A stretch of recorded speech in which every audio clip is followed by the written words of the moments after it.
Picture this. You're a 12-year-old boy named Ilian Toder, living in a quiet hillside village called Vallegro, nestled deep within the mountains of what is now northern Macedonia. It's the year 1550, and the mist hangs low over the valley like a sacred veil as you move through the early morning light, helping your father guide the sheep into the pasture. The soft clinking of the bells around their necks creates a melody that's as familiar to you as your own heartbeat. Inside your small stone cottage, your mother is preparing breakfast. Freshly baked rye bread and warm goat's milk scent fills the air, bringing with it a sense of safety, of home, of everything you've ever known. Life here is simple, but rich in ways the world beyond the valley could never understand. Then you hear it. The sound of hooves, not a gentle trot but the violent thunder of horses charging down cobblestone. Your father freezes. His face drains of color. Your mother's hands tremble. The clay pitcher she's holding slips from her grasp and shatters across the floor like an omen, because everyone in Allegro knows what that sound means. The Sultans. Collectors have come. You duck behind a cart, breath caught in your throat. Ottoman riders in pristine silk robes dismount with military precision. Scrolls, their sharpened eyes, their cold calculation. It's not chaos, it's a business. And you, a boy of 12 with bright eyes and clear skin, are now a commodity. 1. Of the men points at you, your mother collapses, sobbing, pleading in your native tongue. But the officials don't respond. They don't need to understand her. Her cries aren't meant to be heard.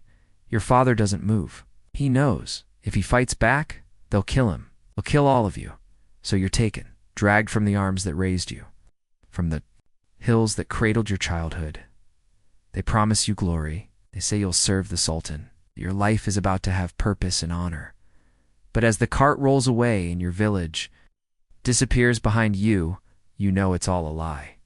You can hear your mother's sobs fading into the morning air. That's the last time you'll ever hear her voice. You don't know it yet. But this is the beginning of a life inside the palace walls, a life as a ghulam, servant boy to an empire built on beauty, discipline, and cruelty. The grandeur. Ahead masks horrors that will make you long for the muddy fields of Vallegro, for the sound of sheep bells, for the innocence that was just stolen from you forever. Your journey to Constantinople, now called Istanbul, becomes your first taste of the systematic cruelty that defines this new life. You and dozens of other boys are herded like cattle, through mountains, across freezing rivers, and over blistering plains. The Ottoman guards don't speak to you unless it's to bark commands. Food is scarce. It's water even scarcer.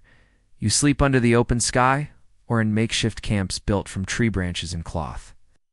Some nights the cold feels like a living thing, crawling into your bones and whispering that you might not wake up at all. Not all of you do. Boys fall behind. Some grow weak. Others break down and cry for their mothers. Those are the ones who don't make it. The guards don't waste time on the weak. They are left behind, abandoned like broken tools. That's when you learn the first rule of your new world. Weakness means death. There's a boy walking beside Utala, older maybe 14. He tells you his name was Savros, taken from a small fishing village on the coast of what they now call Thessaly. He speaks softly, eyes darting around constantly. On the third night, he tries to escape. He doesn't get far. They catch him before dawn. His punishment becomes a lesson for all of you. The guards drag him into the center of camp and beat him until his screams echo through the hills. No one intervenes.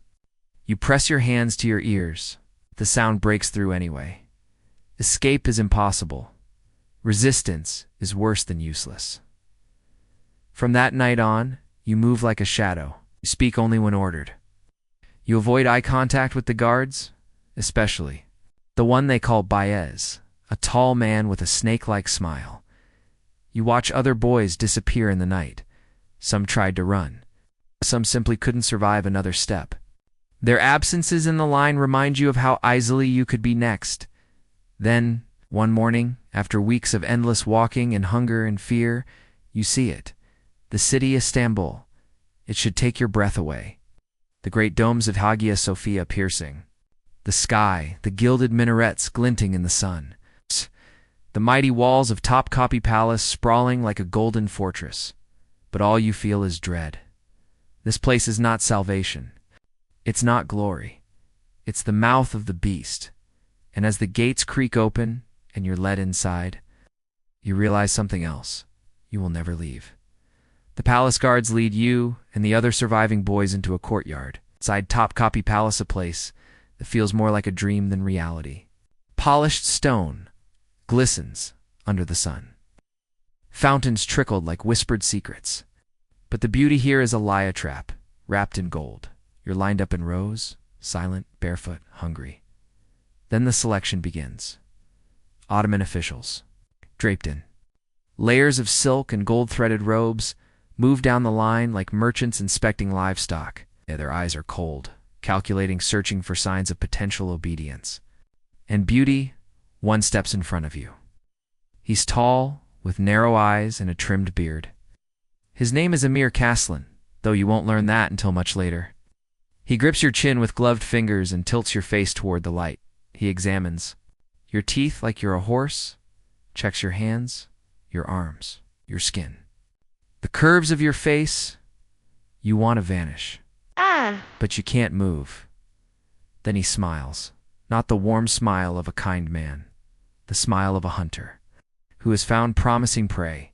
They split the boys into groups. Some are led away to join the Janissaries, the Empire's elite military force. You don't know where they go, only that it looks like a punishment wrapped in honor. But you are not chosen for the army. You, Leon of Allegro, are selected for the most prestigious and most dangerous institution of all, the Enderun School. The officials note your promise, your bright eyes, clean skin, calm presence under pressure. They mark you as ideal for service within the palace walls. They tell you it's an honor, but you don't feel honored. You feel watched, like meat on a platter. You don't understand yet, but you will. The Enderun is no ordinary school. A machine one designed to grind away your old self, polish what remains, and offer it up to the Empire. As the others are marched away, you look back only once at the gate you entered through. Somewhere beyond those walls is the life that was stolen from you, and now you're about to begin your transformation. Not into a soldier, not into a servant, but into something far more dangerous, far more broken. The Enderun School lies deep within the marble walls of Topkapi Palace, hidden like a jewel buried under stone. But to you, it feels less like a jewel and more like a cage. The dormitory where you're taken is immaculate trows of silk-covered beds. It's polished floors, high-arched ceilings, but beneath the beauty is suffocation. Everything gleams, but nothing breathes. It's too clean, too quiet. The air itself feels trained to obey. That first night, you don't sleep. You lie stiff under silk sheets that feel like chains, eyes wide open, ears sharpened by fear. Around you, boys cry softly into their pillows. Some whisper in strange languages. Others say nothing at all. A pair of older boys walk the hall after lights out, their footsteps slow and deliberate. You clutch the only thing you have left, small wooden pendant carved by your father. Your mother pressed it into your hand when they took you, whispering a prayer in your ear through her sobs. By morning, it's gone. A eunuch named Camel finds it during inspection. He says nothing, just takes it and walks away. You never see it again. No one says a word about it. Because in the Enderun, the past is not allowed. Your transformation begins immediately. The first order comes from an instructor named Master Belier, pale, unreadable man with ink-stained fingers. From now on, he says without looking at, your name is Memd. You flinch. That name does not belong to you. Ilian Todor is your name. It was your father's name. It was your village's song. But when you try to speak it, your voice dies in your throat. Say it, Belier. Commands? My name is Memd. You whisper it's done. The name Elion dies that day. Unbued. Next comes the conversion ceremony, a performance of grandeur staged. Like a wedding, robes, candles, speeches. You're dressed in fine fabric and brought before clerics who chant in Arabic, a language you barely understand. They ask you questions. They recite verses. You repeat what they tell you to repeat. They pretend this is your choice, that you've embraced their faith freely. But everyone knows the truth. There is no choice.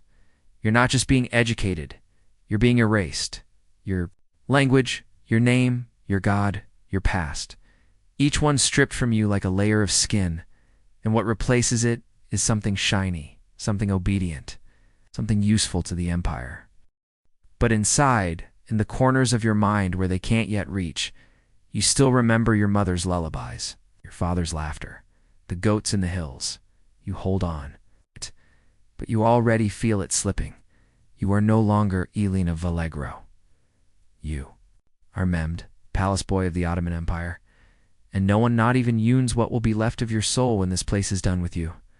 The marble walls of Topkapi, palace don't echo, they absorb. And that silence becomes part of the terror.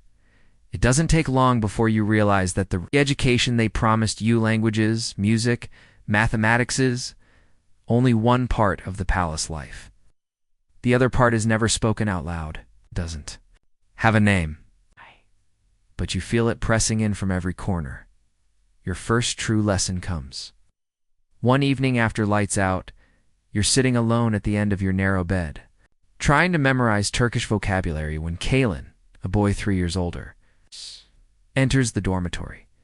He walks differently from the others, confident, untouchable. His uniform is cleaner. His slippers are embroidered. You've seen the way instructors nod slightly when he passes by. He's not a student anymore. It's a gatekeeper. You're new, Kalin says as he lowers himself onto your bed without asking. His voice is gentle, but there's something underneath it. Wait, you don't understand how things work here yet. He smiles. You don't? I can help you, he continues, placing a hand on your shoulder. I can make sure the teachers see you. I can make sure they treat you well. You're smart. You have potential, but that's not enough here. You freeze. His hand doesn't move. You'll need protection. And protection comes at a cost, he says softly. His lips close. To your ear now? There are ways younger boys can show their gratitude. Private ways, quiet ways. Something in your stomach twists. You are 12. You don't fully understand, but your body knows. Your silence is your answer. Kalin's hand stays just long enough to leave a message, then he stands and walks away like nothing happened. But you know, that was a warning and a test. You've seen it already, the way some boys sit close to older students in the courtyard. The special treatment they receive, the favors, the food, the new shoes. But you've also seen the others, the ones who refused. You saw Moran, a boy with red hair from the mountains, dragged out of the dormitory by 2 eunuchs after saying no. Too many times, he didn't come back, and no one said his name again. You lie in bed that night staring at the ceiling. The silk sheets suddenly too heavy, too sharp. Your chest is tight with a pressure you can't name. What should you do? If you submit, you lose the last piece of yourself. If you resist, you may disappear. There is no good choice, only survival. You begin to understand the rules of this place. This is not a school. It is a system, a silent machine that eats boys and spits out shadows. And Kalin is not the first predator. He is just the first one to speak. You are no longer a child. Not really. Not anymore. You try to avoid Kalin after. That night, you keep your eyes down, your footsteps soft, your voice quiet. But in Topkapi Palace, silence is never protection. Everything is seen. Everyone is watched. And eventually, you see what you weren't meant to. One evening, you're called to help clean one of the marble salons used for late-night meetings. You're early. The doors are cracked open. And through them, you glimpse something that burns into your mind. A boy, maybe 10, kneeling beside a senior official. The man's jeweled hand rests on the child's neck, possessive. The boy doesn't cry. He doesn't speak. His eyes are blank. You step back so quickly your heel hits the wall. Someone hears. The door swings open. It's not the official. A eunuch, a palace supervisor named Savas. His face is expressionless as he stares at you. He says only one thing, be smart, and then he closes the door. That night, you'll learn what smart means. It means pretending you didn't see. It means forgetting. It means obedience. The next day, Kalan brings you fresh fruit for breakfast. He says nothing about the other night, but you understand. This is not kindness. This is currency. You start noticing patterns. The hierarchy isn't just academic. It's sexual. Boys like you are ranked, traded, protected, discarded all depending on who finds you pleasing. The ones with delicate features, light voices, and soft manners are watched closely. They are dressed better, given nicknames, moved closer to the instructor's chambers, and the guards, the eunuchs. They know everything, because they were once you. Many of them were taken as children, castrated before their voices could change. Before they had a choice, their trauma turned to power. Now they wield it without remorse. They are not your protectors. They are enforcers of a cycle, as old as the empire itself. And the older students, once victims, have become predators in turn. You watch a boy named Daniel, who arrived weeks before you, begin to change. He used to cry at night. Now he strolls the courtyard with a new silk belt and a smug smile. He's learned the rules, and now he teaches them to others. Not with kindness, with quiet. Calculated threats. You understand something horrible. This isn't chaos. It's a system. And it works because it's invisible to the outside world. On the surface, the Enderyun school trains scholars, diplomats, and warriors. But beneath that, it conditions boys to equate survival with submission. With surrender, with silence, you have no one to run to, no one to tell, no one who would listen even if you did. In this place, power is pleasure and obedience is currency. And every day, you're forced to make decisions. No child should face choices that break pieces of you, piece by piece. You start to understand why so many of the older boys stop speaking about home, why their eyes go blank, why they look at you not with pity but with hunger or warning, because they know this palace doesn't just take your body, it trains you to forget you ever had a soul. Every morning, same bell wakes you before dawn, every night the same. Silence presses down like a blanket made of stone, and in between, you watch boys break her worse. Adapt. Some become like ghosts, some become like gods. You learn that survival inside. The Enderyun isn't just about grades or prayers or learning to write. In Arabic with perfect curves, it's about performance, about how convincingly you can play the role they've cast for you. There's a boy named Izan who came from a quiet river town in the mountains of Albania. He was shy, kind, and spoke with a gentle stammer. You remember how he used to hum when he studied? Now he doesn't speak it. He walks the halls like a shadow, eats slowly, answers only when spoken to. He still gets good marks, but it's mechanical. As if someone replaced the boy inside his body with something hollow one morning. You notice his bed hasn't been touched. No one asks where he went. No one speaks his name again. Another boy, Leonis, takes a different path. He smiles. He flirts with instructors, laughs at jokes that aren't funny. He volunteers for extra lessons, even late at night. In 6 months, he has better shoes, a gold-threaded sash, private tutor. He walks the marble halls like he owns them, but you see it in his eyes. Nothing is left. He never mentions his mother anymore, never hums, never pauses to look at the gardens, never speaks of escape. His voice is sweet. His laugh is loud, but his eyes dead. And then there's you. You try to stay somewhere in between. You nod at the right people. You answer the questions in class. You never cry. You keep your back straight. You even let Kalen think you're grateful when he hands you leftover sweets. You don't give him what he wants. But you don't say no, either. You call it strategy. They call it adaptation. You keep the image of your village locked deep in your mind, your mother's hands kneading dough, your father's whistle to the sheep, the fog rolling down the hills. You tell yourself those memories are armor, but every day it's harder to remember her voice. Every day your real name Leon feels farther away and in the Enderyun. Forgetting is a form of survival. They don't beat it out of you, they smother it. With velvet, with incense, with jewels and silence and gold. You begin to understand why some boys choose to become part of the machine, because it's easier to become the predator than to remain the prey. You lie in bed one night, staring at the ceiling, listening to the distant sound of laughter from the upper halls, and for the first time you wonder what part of you will still be yours. When they're finally done, the days inside Top Copy Palace become a blur of schedules, rituals, and silent dread. You rise before dawn, not because you want to, but because if you're still in bed when the iron bell rings, a eunuch with a cane named Ferric will make sure. You don't forget again.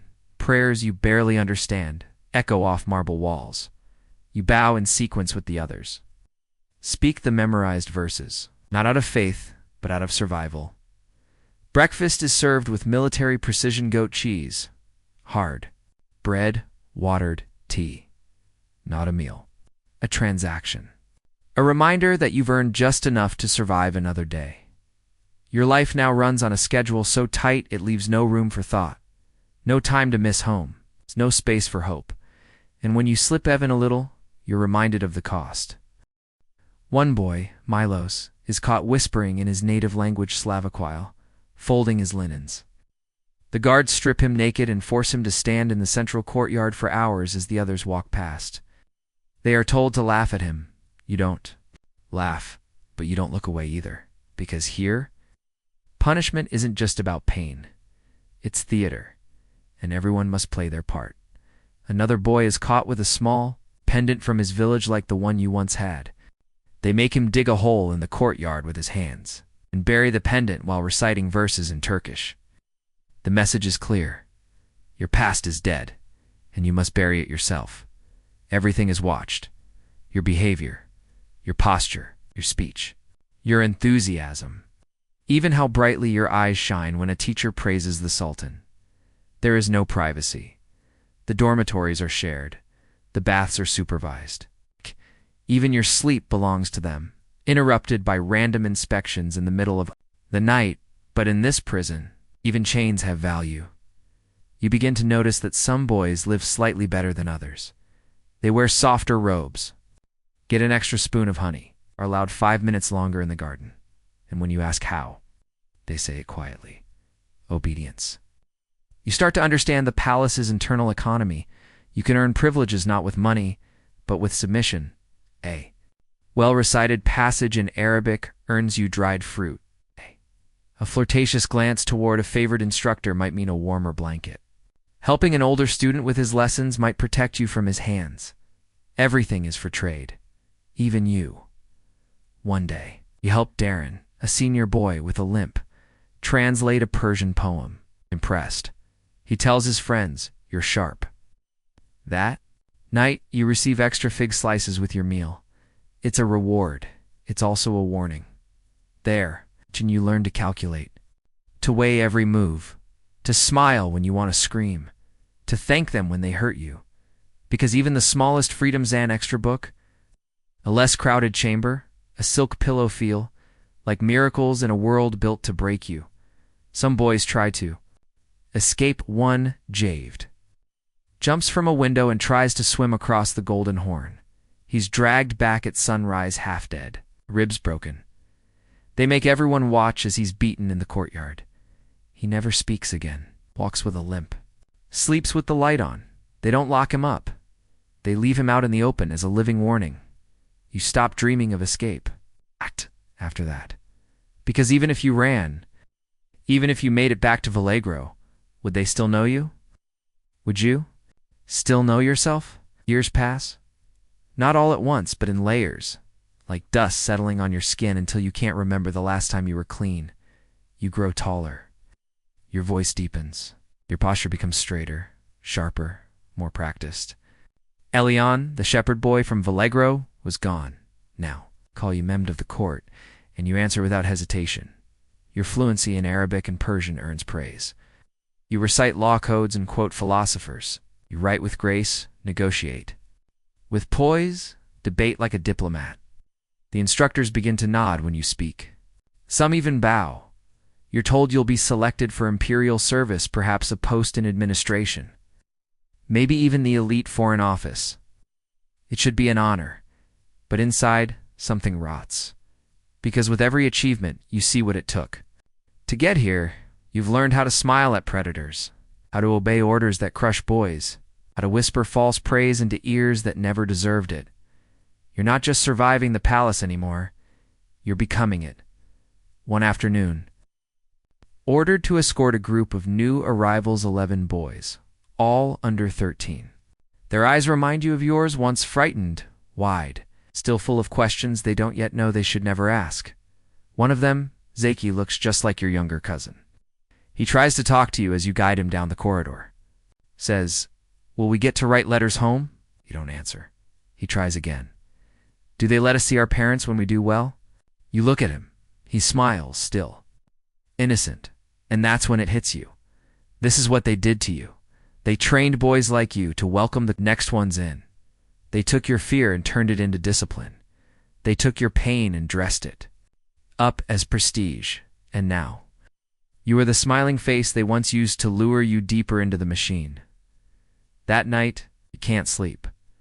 You think of Miran, Milos Izan, Javed, all the boys who couldn't bend enough to survive, who disappeared into stone floors and empty beds, who chose death over becoming what you are becoming, and you wonder, did they win? 'Cause now, as you stand at the edge of your graduation, wearing robes spun with golden thread, bowing before masters who once shamed and touched and reshaped you, you're no longer sure if survival was victory at all. You could resist, it can be erased, or you could comply and be transformed.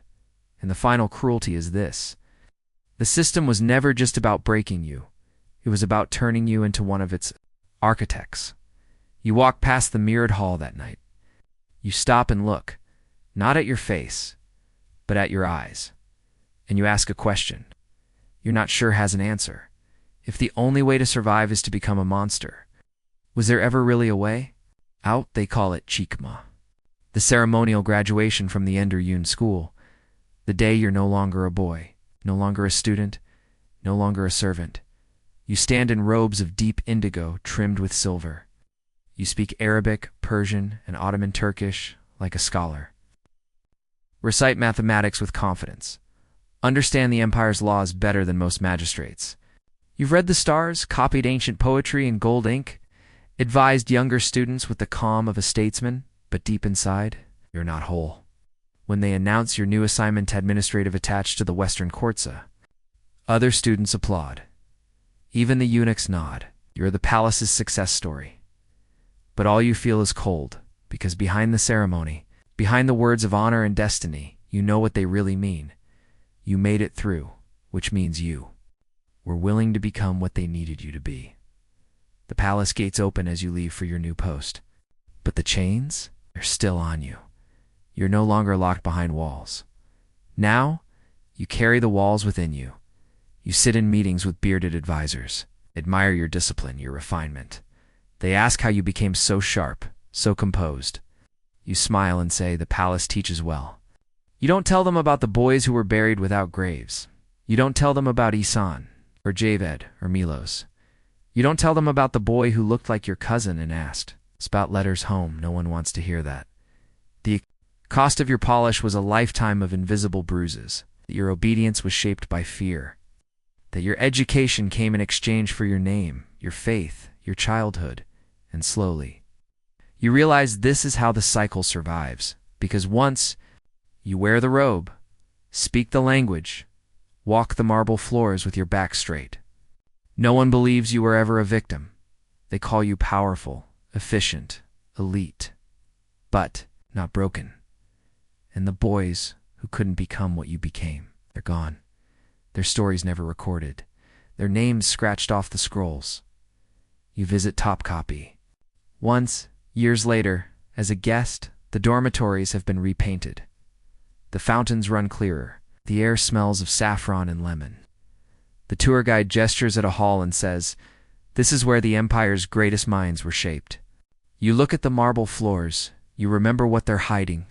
Not gold, not glory, but silence. So much silence and ghosts Boys like you who once walked barefoot down those same corridors, terrified and hollowed and unheard. And you understand. Now that the greatest horror wasn't what was done to you, it was how completely it's normalized, how the abuse was renamed as honor, how your body became a currency, how your soul was bent. So quietly you forgot its original shape. The empire called it training. History calls it brilliance. But you remember the truth. It was cruel to sanctioned. It's perfected and hidden in plain sight. And though you carry titles, though you write decrees and wear a sash of offices, we'll never stop hearing the footsteps of those who didn't make it. You survived. But at what cost? You turn away from the tour. You walk down the quiet corridor alone, and for just a moment, you swear you hear it again, the sound of a mother screaming your name as the cart pulled away. And no one, not the empire, not the world, not even history, will ever write her name down.